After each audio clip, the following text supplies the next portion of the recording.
What are you doing? Touching the line. It's gonna appear on the audio. That's fine. Alright, you ready, guys? Yeah. Welcome, I'm Duke Pierce. And I'm Oliver Boone. Let's go to the movies. We did it in one. I know, we did. That was great. Better and better. We will burn out bright like at the movies, driving movies for the rest of our life.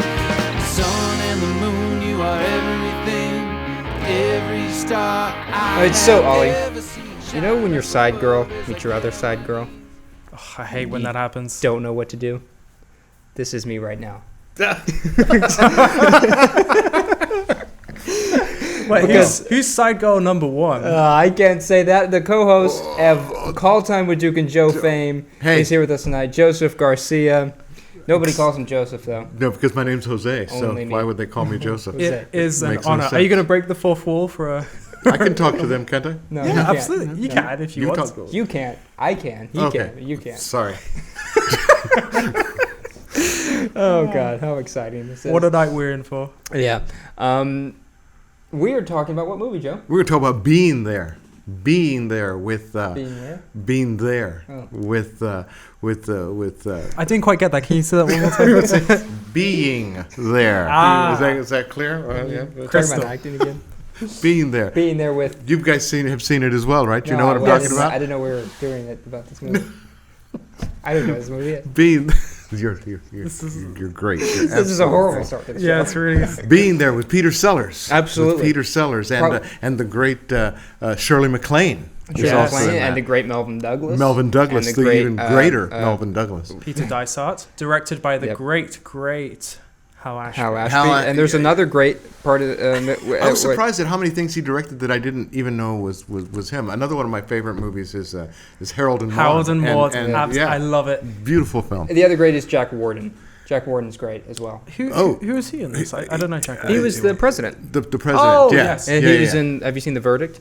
No. Paul Newman. He's But in that. Jack Warden gave me a very like Gene Hackman sort of vibe. He did. That's the. They have the same title. I Yeah. think that they're like doppelgangers. Okay. You never see them in the same film, so they may very well be the same maybe person. they're the same. You know, there's but- a tough one and then a not so tough. It's a great one. way to get work when you're not working. Absolutely, absolutely. So I watched it again last night. You watched it again last night. I watched it again last And night. I've you seen it so many times. Didn't you had one job? So many times. I yesterday. had one job. Well, I had a couple of jobs. I'm a grown up. You're a little bit too grown up. I pay for a car I'm and a a mortgage. fetus. Okay. Yeah. Good to see you guys. Always a pleasure to have you, Joe. Okay, so being there. What's your initial thoughts of being there? It's a very strange movie, and there's so much Very I don't bizarre. understand. Really? And I love that. I Mm. love how much is sort of still out of mystery. It's crazy to me that nobody, besides the Doctor near the end, spoilers, figures it out. Really, Because nobody listens. Exactly. We're America. We're America. Nobody listens in America. It's a little bit of a generalization, but Well, One of my- let's not get political because I got some stuff to say about that as well. yeah, this one is of my not a political favorite show, endings. Joe. It's one of my favorite endings. It to the is a film. great ending. Well, completely. Is he real or is he a figment of everybody's imagination? Is he a Right. deity? Is Right, he Jesus? Is he Yeah. Jesus? Is he Jesus? Well, to your point, I think it's done very well through the screenplay that nobody figures it out. Like every step up the ladder, because frankly, it's just one big gag the entire movie. Oh, It's just a absolutely. 2-hour gag. It's Absolutely. one gag. But each step, each rung of the ladder we go on, it makes so much sense. It doesn't try to push anything upon us. It's the simplicity of it that makes Mhm. it such a beautiful film, and the simplicity of the Right. way it's acted. Mm-hmm. You know, People believe what they want to believe. Exactly. Yeah. Exactly. Yeah. I can't think of a better analogy of taking care of the country than tending the garden. Mm-hmm. You know, I just think that's brilliant. And Peter Sellers, And please. I think this is the role of his career. This is the performance of his career, rather. And then that's hard to say for a man like Right. Peter Yeah, Sellers, he who was is a genius. Yeah. everything he did. And I think we throw that word around so often with comedians. And I think he Right. was more than a comedian. I feel like he, because in this movie was the first time we actually saw him try really hard not to be funny. Right. That was that was his The whole go-to point thing. is he's It's not. like a he has like a stunted, no idea. He's, like a stunted human being in a way. And I was emotionally. I was taken. It made me want to act so bad, even at that age. Which I mean, I was younger, of course, and I had been an actor in high school. But to see this man take and do nothing and be absolutely right. spellbinding, you couldn't take your eyes off of him. And, matter of fact, anyone else was on the screen with him, he's what you watched, and he did nothing but breathe. Nothing is something. Right, absolutely. Exactly. But I mean, it's like even how the whole thing starts is that she asks him his name, and it's because he just took a swig of alcohol, which he's never had before. Which he'd never had before. Which that's a logical train of action. He's never had alcohol before, so the first time he tastes alcohol, he gets choked up. Like that makes sense. There's nothing radical Nothing's forced. Nothing's forced there. And she hears the wrong name. Therefore starts this whole train of events. And it didn't happen it's not like a Leslie Nielsen Naked Gun movie where it's well, I think it which are happened good. originally because he got hurt. Right. And because of America being so Sue happy, they were more than willing to take him under their wing and go, come stay at our house. Well, also the way he's dressed, you assume he is this but they didn't, very wealthy, affluent. They didn't bring him to their house to be nice. Mm-hmm. That was not the point. The point, I feel, was to keep from being sued. Right. But I feel like if he dressed in more like common, or like if he dressed in like if he was just like a homeless person, I don't think they probably would have done the same sort of thing. Well, and I think what we failed to mention is the fact that he was essentially a homeless person. He was a gardener, and all of the nice clothes that he had, he took from his from his employer who had just died. Right. But it's this like whole just this whole impression you get from this like very like quiet, like affluently dressed man. Absolutely. Seems very well mannered. You assume people are making assumptions that he's not giving anything. I think it adds to the adage that if you you have to be careful of the quiet people because you never know what they're thinking. It's best to be quiet and be thought a fool than to speak up and be a fool. Take away all doubt. Do you have some experience doing that? Oh, absolutely. Every time I open my mouth. Are you kidding me? Well, and one of the reasons I think they're so welcoming to them is that all of these characters are in a crossroads in their life, and they're searching for something. And Chance comes to the rescue, whether he knows it or not. I mean, she is lonely and longing for her needs to be met, and he is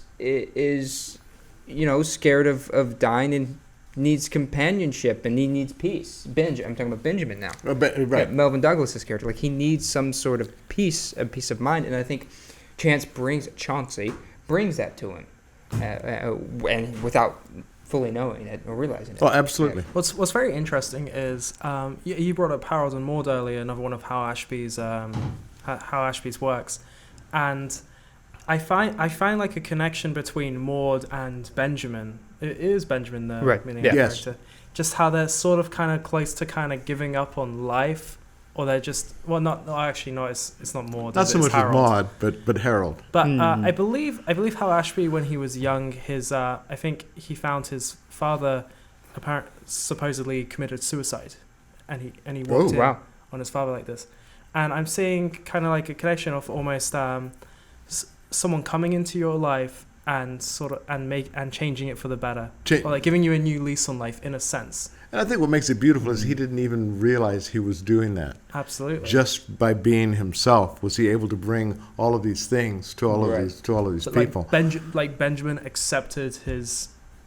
He was being able to accept death thanks to Chauncey. Exactly. Right. Yeah. I mean, they're in search of something, and he is providing. I mean, even the president is in search of inspiration on how he's going to rebuild the country, and just this goofy, like you can't explain them. No. It's. I honestly think that for whoever came up with Forrest Gump had to have seen this movie. Oh, without it, I would have to agree. I mean, Forrest Gump is a different film completely, but the character Very close to the same. Whoever wrote that, whoever designed that, had to have seen this film. Definitely Wow, some I similarities. never even thought about that, but That was my first thought absolutely. when I saw it. It was just and the never explaining what's wrong with him. Because there wasn't anything wrong There's with him. no or what mental deficiency he might have. There wasn't. They're like, But there might be. But I they're think not- everyone around him Right. had mental deficiencies. and that's the satire of it, or Right. that's the commentary of it. But it's like in Forrest Gump, they never say throughout the whole movie what might be wrong with him. One of the reasons is because they wanted people to be able to laugh at the circumstances. True. And they felt if they tagged him with something, people would be like, oh, we're making fun of. Well, different and I don't feel like in Forrest Gump in particular, I don't feel like I laughed throughout the film, but I don't think I ever found myself laughing at that character. Right. Same here. I You laughed know. at the situations Yeah. that were brought about, but I don't think I think it was well written that way. Right. I think this particular film is I think it illustrates the term the Bible verse, which is really weird for me to come up with. But I think it really illustrates the meek shall inherit the earth. Right. I think that's what it stands for, you know. And I think we all have that meekness in us, in some place, and we just have to dig for it a lot more nowadays. That's all. That's all. That's it. Well, how incredibly insightful. Oh, wasn't it? Don't you think so? So Don't you think so? those white hairs mean something. The white hairs? Yeah. Do we have an audience member here that I wasn't? Oh, mine. Yeah, That's great. silver. Hey, wow. Well, and we talk about Peter Sellers' performance, and like I said, I think it's the performance of his career of many great characters and performances he had. But also, everyone else, it carries it to a T. Well, absolutely. It's like Melvyn- Shirley MacLaine. I'm not very aware of the other actors. I don't know them too well, and I kind of really appreciated that. It allowed me to kind of just see them as the characters they were playing. Oh, aside from Shirley MacLaine, you were saying? yes, yes. Right. Well, Melvyn Douglas is a huge actor. I remember him from HUD.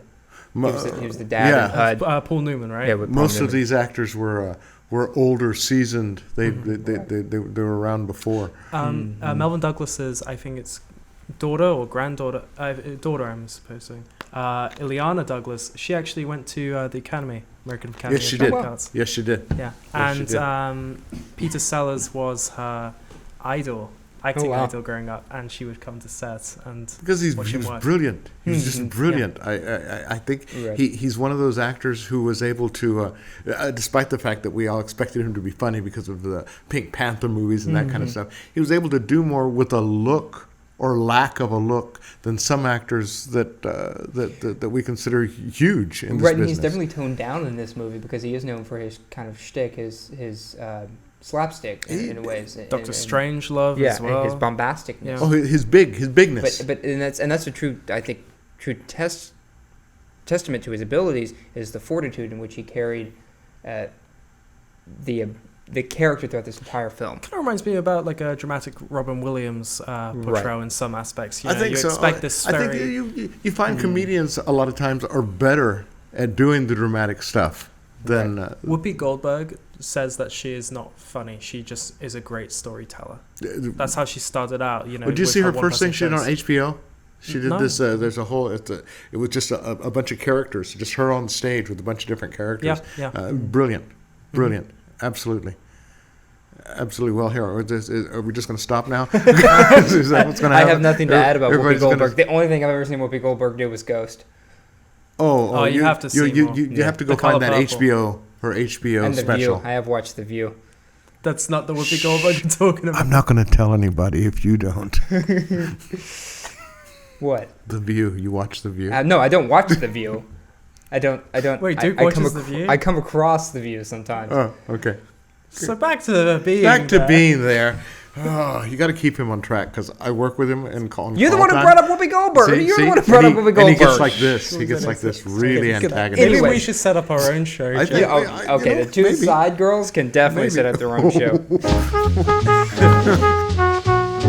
Anyways, I think all the other Peter Sellers, he keeps what he's doing going the entire time.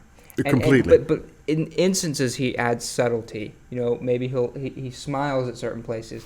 And one of the questions that comes up for me is does he know what's going on?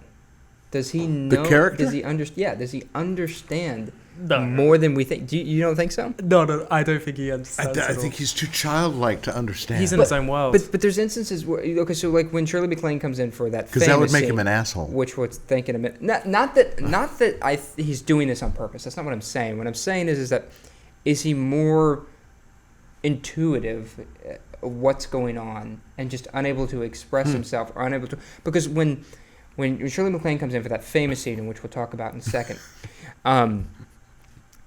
he's watching people kiss, right? She walks in, he grabs her and kisses her. So is it that the way he is because he doesn't know how to act, but has those feelings and understands what the moment is? Or is it that he's just dumb? I wouldn't feel call like him he was dumb. he's learning, so he's learning. He's impersonating assimilating. what Like, he's seeing. like the handshake with the president. He's just learning what he sees Right. on TV. He repeats everything he sees. So I don't know that. I don't feel like he has any. Because right any after the inkling. making out, he starts doing the yoga poses. He stops it Right. immediately. No. So obviously he didn't feel anything about the making out. He was just. Yeah, I don't know. I wrote some other. I think that's really interesting, though. That's Right. that's an interesting Yeah, take. I on don't, it. and I don't know if I agree with it, but it's just there's moments where I was like, Was he an alien, for that matter? yeah, does he Did- know what's Explain going on? the ending. Because he just seems intuitive of the moment. To me, he seems like he understands the emotionality of the moments he's in. I get what you're saying. It's just right after the kiss. But then he just- yeah. completely misinterprets. Right. Yeah. And I have another theory that I would like to ask you about. To float? You're going to float a theory? Float it out, because once again, I don't even know if A floater. Do you think this movie is? Do you think it's as deep? Do I think it's what? Do you think it's as deep and meaningful as we think it is, or has the movie completely done? Has the movie pulled one over on its audience, much in the way it pulls one over? The character pulls one over in the film. Is this just a 2-hour gag of this bumbling character? That would disappoint me so bad Right. if that were the case. I don't. For me, it's like it's a movie that's telling something, and it kind of leaves it up to the audience member to figure it out. Like, what do they take out of it? I don't think they leave it vague on purpose. I would lose so much faith in human nature if they were just out to fool us as well. Yeah, I kind of want it to be true. No, it's like when you put it that way, Crumble your whole world. But if when you say that, what is so deep about this film to you? Because I probably more agree with you than what I said. It's just so open ended. Mm-hmm. But what does it mean to you? I think that and the deepness comes from. I don't even know how to put this in words. I feel like the deepness comes from the fact that it's stuff we should all know. We should all behave this way. There's a way. I think it was showing. I'm a big fan of believing that actors are mirrors. We hold our mirror up to the audience. We go, "This is who you are. Like it or not, this is who you are." And I feel like they were showing that they were doing that to us to show us how to be better people. You can't touch the wire because it really bothers Ollie. Really bothers No, Ollie. because it'll pick up. I don't care. Wow. I like to say what I get from the movie in some aspects is every single human being is desperately looking for something to believe in, some sort of faith, and they will find it whichever way they can. And that's what I take. It speaks to the resilience of human nature, how Mm-hmm. we're able to find that kind And of you stuff. know, what's the name of the doctor? Allenby? Allenby, was it maybe? Yep. Yeah, Robert Allenby. Yeah, when Robert Allenby basically pretty much kind of realizes what's going on with Chauncey, and he's almost about to like break the news to Benjamin, he decides not to. Mm-hmm. And I sort of see that as, like he sees what Chauncey has done for this man's life, or like the end of his life. He doesn't. Why take that away from him? Why take that away from at him? at that Right. point? And yet you have a good point. I think Chauncey comes and shows the world eventually Eventually, what we're missing in our humanity. You know? That we don't stop and smell the roses. Yeah. We're making the world too complex than it has to be. And all of in the hustle and bustle of politics and newspaper. We really want to get into a discussion about politics, so we can talk about how awful the news media is. And I think in terms you say fake news one time, I'm walking away. That's not what I mean. That's not what I mean when I say that. You can't talk about politics on my show, Joe. Our show. My show. No, it's our show. I'm not. No, we can't talk about politics. When I say it, I think the news media, it works on all sides. I think the news media whips the country up into a flame on any side and anywhere. And I think in the hustle and bustle of that, we do forget to smell the roses, and we do forget that things take time. We do forget that the president's a human being, who sometimes doesn't know what to do. All of them. Not talking about the current one. I'm talking about the past. No. All of them. Humans. They come across times where they're at a loss just as much as the rest of the country is, or the rest of the humanity is. And I think part of the movie, one of the messages of this movie is that we're all human. It's a remarkably human story told from a babbling buffoon. And Who's babbling? Babbling. Well, I mean he. Oh, you mean Chauncey? Yeah. I see Chauncey as always like it's not that he's like hyper intelligent, but he's just incredibly simple. He's human. He's simple. Right. And I think there's a lot to be learned from that. And even in this day and age, I think the film would still hold up now. It does. Right. Absolutely. It does. there's the acting may be a little different, because there's been some changes people have made since then. But I feel like it would definitely hold up now. Something I love about like the really special movies. Maybe this has been said before by somebody. I love a movie where almost every single frame could be a poster, a movie poster, and I see that with Being There. There are just so many incredible shots. Well, and the colors were thought up so well for each of those shots that you're talking about. Well, it's cold and it's dull. Until you get into the garden. Right. Until you walk until you're around plants. And when he leaves the house for the first time, he's surrounded by homelessness and trash and. That is a brilliant scene when he's walking through, completely oblivious to what and the the world music is bringing. perfect. Also Sprague Sarastafa with 70s like beat music. Yeah. It's just there are moments of the film where there's this whole like theatrical, dramatic, sweeping. There's music, the shots, piano, it's just everything. There's moments when he leaves the house. It's this grand adventure. We get this. He's setting off on this adventure where he knows nowhere. And I love that shot when he's on the median. Oh, that's a great shot. That is a median. great shot. That's and that really music, classical gas, is perfect for that whole.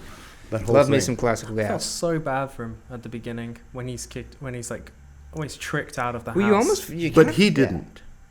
Yeah. He never felt bad for himself. Not once. Sure. It was just the way it was, and he was going to, again, it says so much about the human resilience and how we bound back from.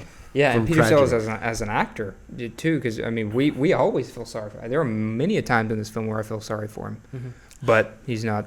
You know what? When he's talking to like the gang. And then the gang brings out a knife, and then he tries to change the channel. That's just so brilliant. It's kind of brilliant, isn't it? Yeah, because you're laughing, but you're also so sympathetic. It's dangerous. He doesn't like this movie. It's so weird. He's just standing there, and he's brilliant. Wish I could do that to people in real life. Right.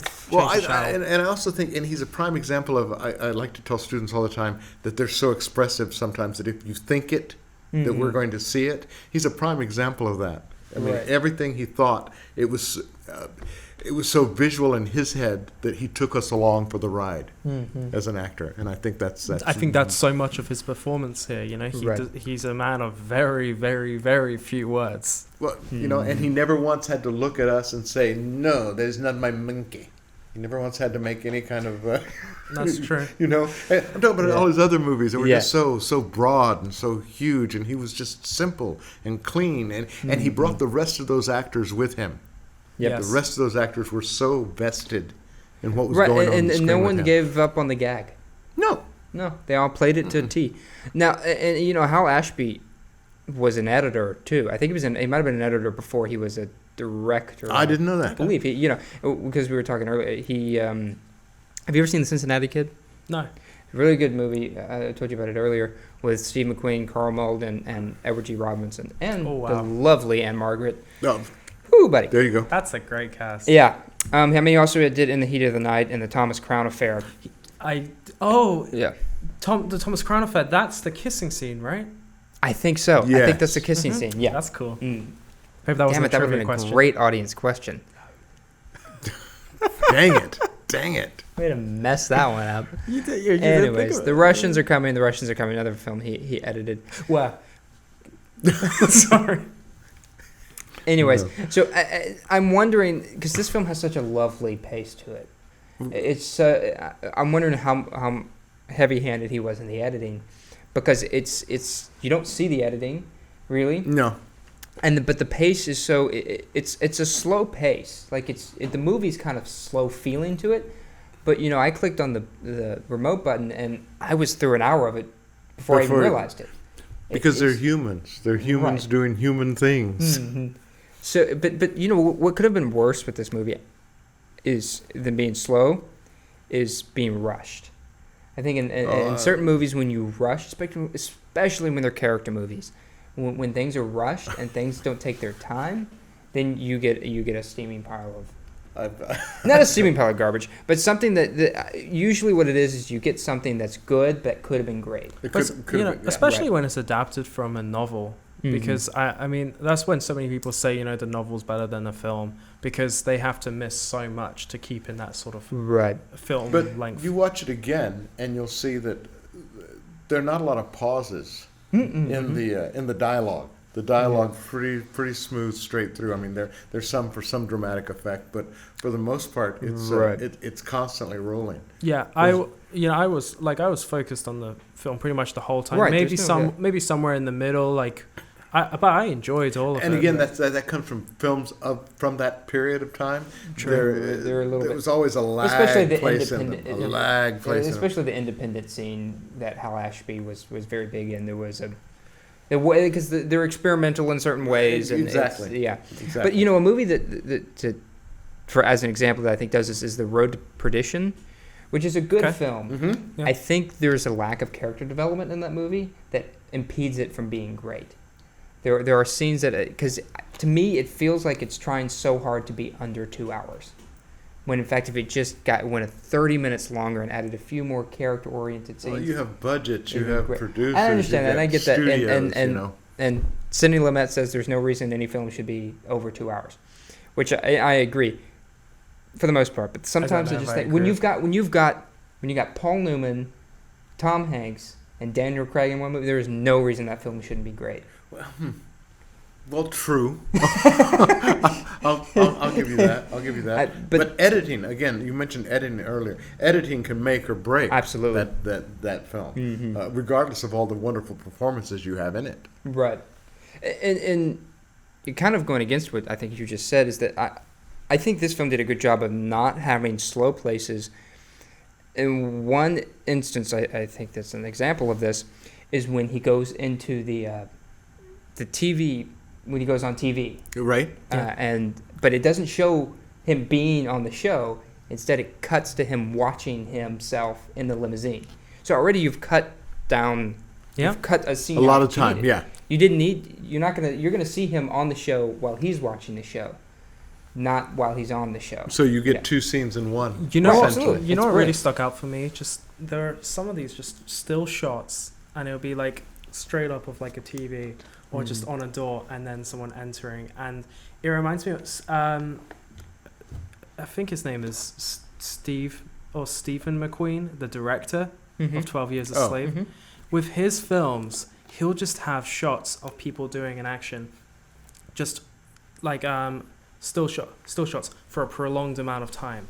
And I am just so enraptured when I see those scenes. I kind of felt it at some points within Being There, just when he's watching TV and you're just Right. watching kind of watching the cogs or lack of. Well, I feel also the director probably caught on to the probably it's really kind of scary to have just that premise for 2 hours. Mm-hmm. You know, so I think perhaps some of those cuts were meant because the director was like, I don't know if this is Right. going to carry. I don't know how long this is going to carry. Yeah, I agree because I also noticed that, but I didn't notice it on Chauncey.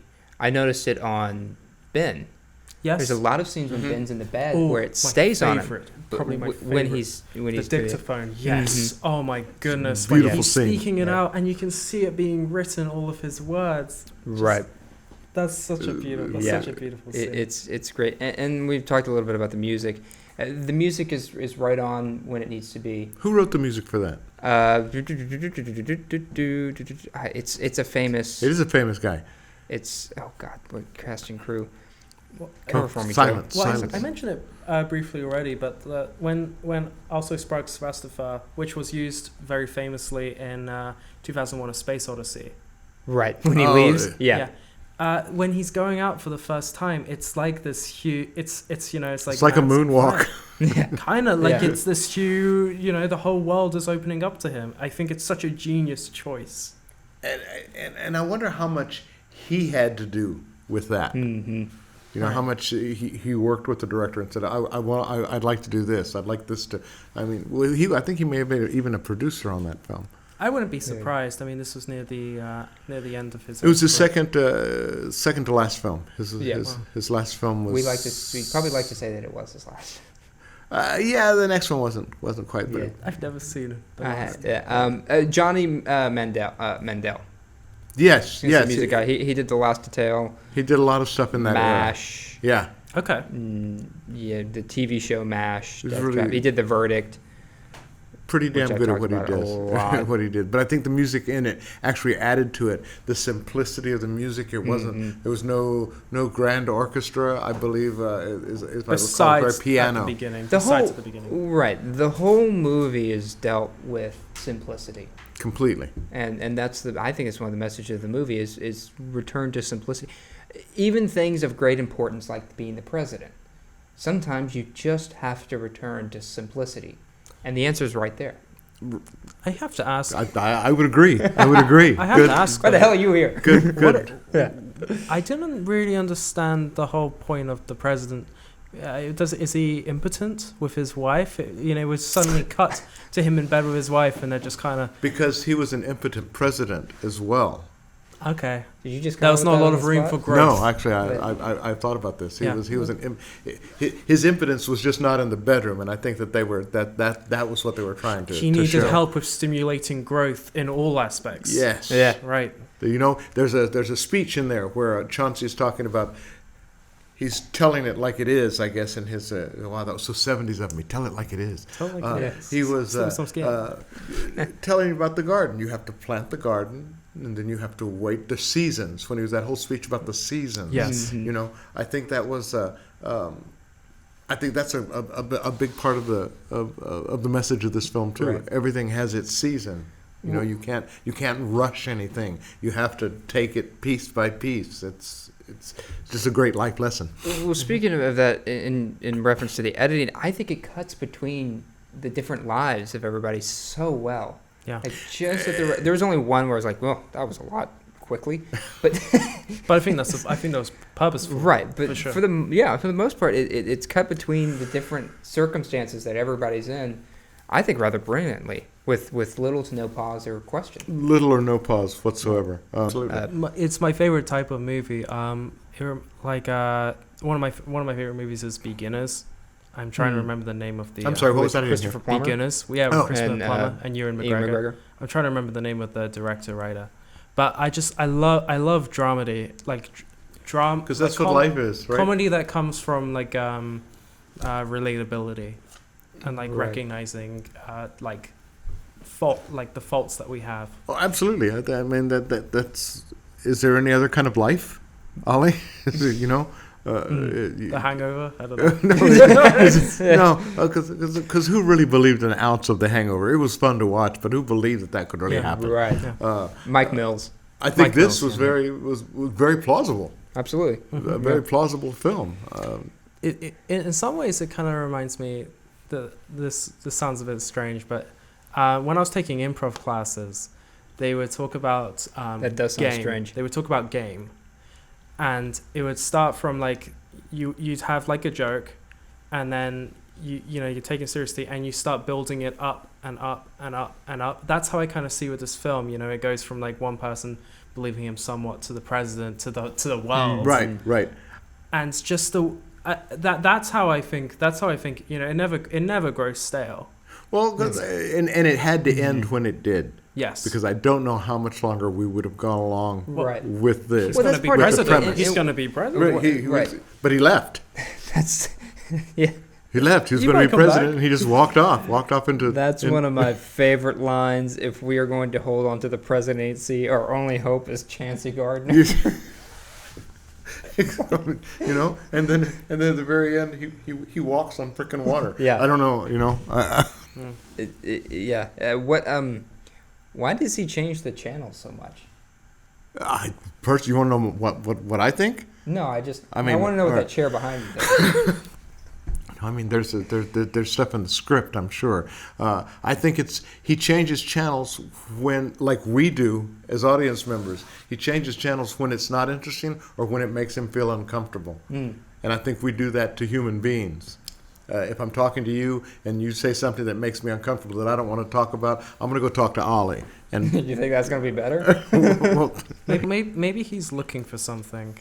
Like all of us, and I think in some ways he's a bit like a lost child. Oh, absolutely. I'll go with that. He's trying to find something in the world to connect with. And the stuff that he was changing from was unpleasant, if you recall, because even at one point when he tried to change the gang member who had the knife on him, that was unpleasant. So he wanted to move to more niceties, if you will.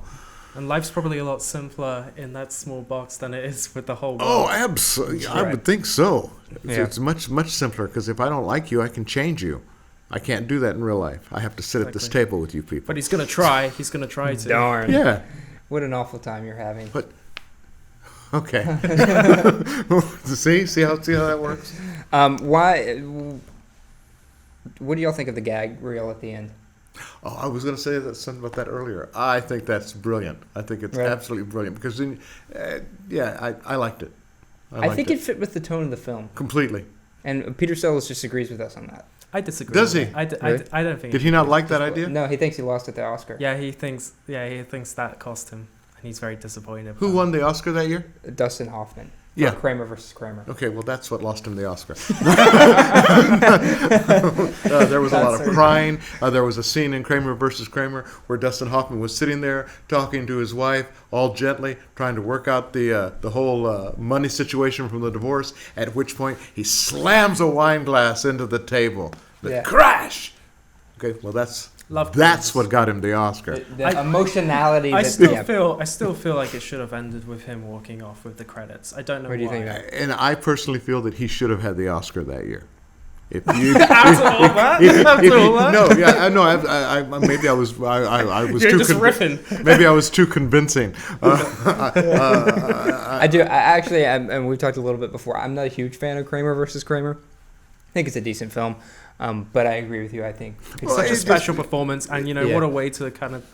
It was in the 70s, guys, and people had just started getting divorces with impunity in the 70s, so it was very timely. It was very something that a lot of people could relate to. I love the film. I think it's brilliant. The whole toast scene with the kid is just fantastic. But you don't like the gag. Well, I don't want to talk too much about Kramer versus Kramer. No. Quell yourself, Jeff. I'll come back and talk about Kramer. Quell. Yeah, I just don't like the gag because I think it takes away from this whole beautiful mystery of the film. It's almost like Peter Sellers is giving a wink to the camera at the end. I feel like it's just taking me out of this whole journey I've had with the film. No, but as an audience member, I want to, we'd seen all of his work, all of his his whole body of work. I just wanted to have as good a time as I felt like he was having while he was doing it, and I think that showed it to me. Okay. That, and also I think the feeling, because I when I first watched it, I didn't know that Peter Sellers hated it. And that it was kind of a controversial choice. I'm just finding that out. I did not know that. So when I watched it the second time, I rewatched it with that lens on, and I was thinking, it fits the tone of the movie. It just does. The whole movie's kind of this weird, quirky thing where you don't know what's going to get thrown in next, and And you've just- never seen Peter Sellers do a role like this before, Right. you know? And I you think want to peek behind the curtain a little bit. I think It so. satisfies me. I like peeking behind the curtain, just not like during the film. Like I'd love to like see it on like a YouTube and like a behind the scenes later. I just think they should be separate. There was no YouTube then. But there is. Correct. There is now. Like I don't know. All right, that's enough of that. VHS. You're invalid because there's a majority. No. Wow. What? Okay. Wow. What does Did my mom just come in here? I don't, what happened? invalid? Oh, What does the ending mean to you? What is, Oh. we've talked a lot about it, but what specifically? What do you think it is? What is Joe? I think it opens it up to a world of possibilities. And I think that's what the whole film was telling us about, is that anything is possible. Because we've all been sitting here watching this whole film going, what makes him so intuitive? You know, he's a very simple man. Simple, maybe even simple-minded. What makes him so intuitive? And I think, again, the meek shall inherit the earth. Let the children come to me, you know? And I think that's who he was. Do I think he was Jesus? I don't know. I don't know. Do I think he was some type of Messiah? I don't know. But it would be nice to think that maybe, just maybe. Or was he an alien? Did he come from outer space to show us, you know, I mean, you never know. What do you think? What are your opinions on the I really like your point of view about this, Joe. I think I could agree with that. In some ways, I think it's almost showing that, you know, it makes you question like what is real and in some ways I could see this being, is this all in Chauncey's head the whole time or something like that. I love the fact that I don't know. Did he die in the garden and these are just his last thoughts? Yeah. What a twist. Originally, the ending wasn't the way it was planned. So the funeral sequence I think was like the end of the film, and Hal Ashby was talking to like another director, and the guy asked him, "How's it going? How's filming going?" And Hal Ashby goes, "It's like walking on air." And then it made him think. That's how he came across that's really cool. the instance to. Well, because it just made him such an innocent, you know. Yeah. And I love it, and I think it's actually the perfect ending. I couldn't tell you what in the hell I think about it, because it's just, and I think you were right. It's just so up to interpretation, and it's near the end of Peter Sellers' life and career as well. Yeah. Well, He's but he didn't know that when he was filming it, right? But when you watch it now, it's kind of heading off into the prophetic, great unknown. isn't it? Kind of. Absolutely. Yeah. Well, real quick, what is your favorite scene and line? Oh, my favorite scene, of course, is the love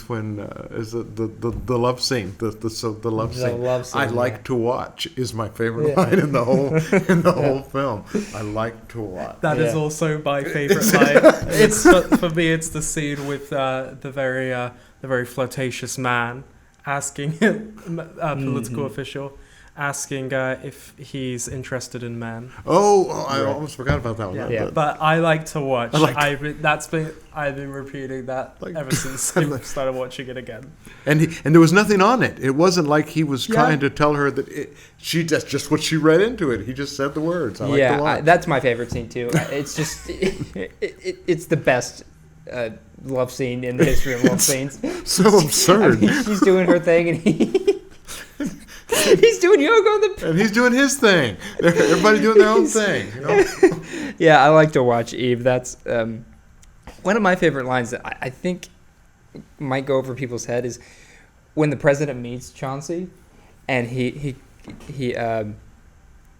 Benjamin introduces Chauncey and is like, he's a man who likes frank discussion, and the president goes, "I'm a man who appreciates a discussion about frank discussion."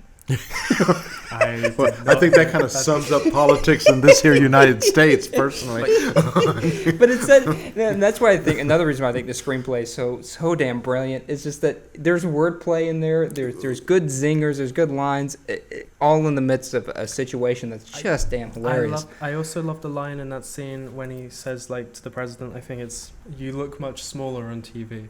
Yeah. No. Yeah. Well, yeah. And when he's giving when the lawyers first come at the beginning of the movie, he's like, "This is my sink. This is my toilet. This is my bathtub."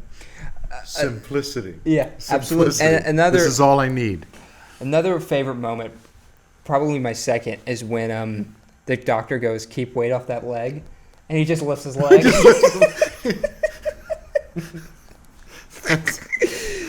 So Peter Sellers. That was just such a He's just genius. because I don't even know that was probably in the script. To be honest probably with you, not. if you Yeah, get a chance, see all of his films. See all of his films. he's great. And granted, there's some of them that they're just. They have slow moments in them, but you got to watch him. You got to watch him. He's great. And also the last moment is just brilliant when he's walking, and the line that's over that, "Life is a state of mind." That's one of my favorite lines too. I think that's a great time. You know what? I think that's the whole movie. Yeah. Essentially, yeah, Yeah. absolutely. All right, well, let's go to our trivia game, and let's see who is Trivia going game. to Oh. lose to me. I'm gonna suck at this. Well, We'll see. I just know it. We'll see. we Well, know let's too. just What's your name? Ollie. Be This is bad more, together. this is more your time than mine. we'll so. be bad together. Okay. All right, Don't and this is a bring real detail. quick trivia game because I'm tired of you people. Wow. Just kidding. Imagine how we feel. Yeah. Ooh, wow. Okay, how many years did it take for Peter Sellers to get the movie greenlit? I'm gonna say 16. 5 years. Both of you were wrong. That's a He's point for me. closer. Who's closer? You said 5. You said 16. I think you. Yeah, you, because it's 9. 5, 9. Yeah, you. 4 years, give or Yes. take. Yeah. Peter Sellers patterned the voice for Chance off of his idol. Who was that? Off of his idol. Whose my comic idol? There was a biographical film came out a year or two ago. Andy Kaufman? No. No, that film came off a long. That came out a year or two. I know. I was Yeah. answering before you finished. So now you know all the information. Wow. A Thank year you, or Adam. two. Come back to me. Oh, Stan Laurel? Yep. Wow. Oh. Well, that one I Wow. What famous? That's perfect. Yeah. Actually, it's that's a genuine surprise for me. Great. What? Well, wish you would have put context clues together, and you would have. Yeah. Contacts? I have glasses. Trivia. What famous knighted British actor was offered the role of Benjamin Rand? Sir Laurence Olivier. Not crazy? And he turned No. it down because of the masturbation scene. Yeah.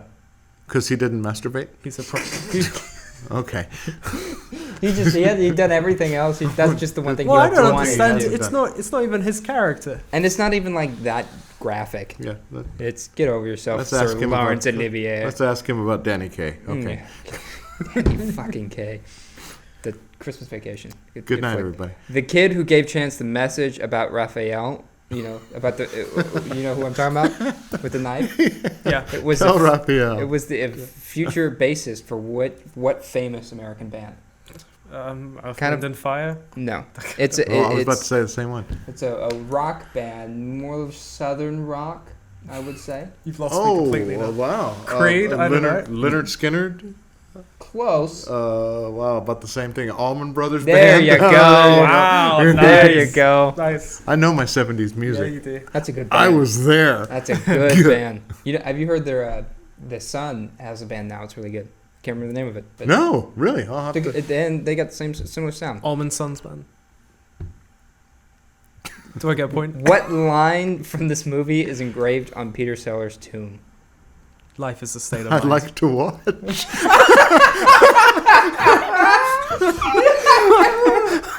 Oh, it should have. You don't You fucking win. What? You can't give him a point just because he's a He gets all. genius. Sorry. Oh, sorry, Mr. Sellers. No, He gets all the wins. That's- all that's the points. brilliant. All the points. I can't compete with It's that. over. Warner's dropped the big one. It's over. Thank you guys for having me here. Pleasure. Thanks for watching. Back at the movie till the screen goes dark.